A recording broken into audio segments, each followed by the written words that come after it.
This one ain't getting no wicket. দক্ষিণ আফ্রিকার বিপক্ষে ব্যাটিংয়ে নেমে দারুণ শুরু নিউজিল্যান্ডের। কিউই ওপেনার টিম শেইফার্ট ও ফিন অ্যালেন বেশ আগ্রাসী ব্যাট করে। টিম শেইফার্ট 9 বলে 13 রানে আউট। তবে ফিন অ্যালেনের জড়ো ব্যাটিংয়ে 4 ওভার 5 বলে নিউজিল্যান্ড স্কোরবোর্ডে তোলে 50 রান। ষষ্ঠ ওভারে মার্কো জনসনের জোড়া উইকেট শিকার। রচিন রবিনরা 8 বলে 13 ও ফিন অ্যালেন আউট 17 বলে 31 রানে। পাওয়ার প্লের 6 ওভারে নিউজিল্যান্ডের সংগ্রহ 3 উইকেটে 58 রান। গ্লেন ফিলিপসের দ্রুত বিদায় 1 রানে। কেশব মহারাজের উইকেট শিকার।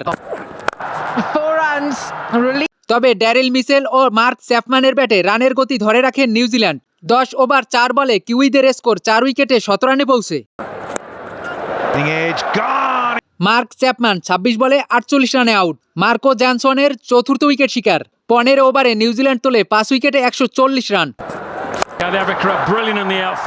প্রোটিয়া বোলারদের নিয়ন্ত্রিত বোলিংয়ে শেষ 5 ওভারে তেমন রানের গতি বাড়াতে পারেনি নিউজিল্যান্ড। 2 উইকেট হারিয়ে সংগ্রহ করে 35 রান। এতে 20 ওভারে 7 উইকেটে নিউজিল্যান্ড তোলে 175 রান। ড্যারিল মিচেল 32 ও জেমস নিশাম অপরাজিত 23 রান। মার্কো জনসনের 4 উইকেট শিকার।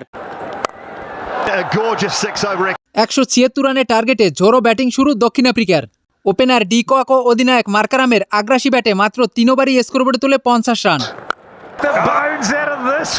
কুইংটন ডি কক 14 বলে 20 রানে আউট হলেও অধিনায়ক মার্কারামের ঝড়ো ব্যাটিং অব্যাহত রাখে। পাওয়ার প্লের 6 ওভারে আফ্রিকার সংগ্রহ 1 উইকেটে 83 রান। এইডেন মার্কারাম 19 বলে 50 পূর্ণ করে। 7 ওভার 2 বলে আফ্রিকার স্কোর 1 উইকেটে 17 রানে পৌঁছে। রায়ান রিকলটন 11 বলে 21 রানে আউট।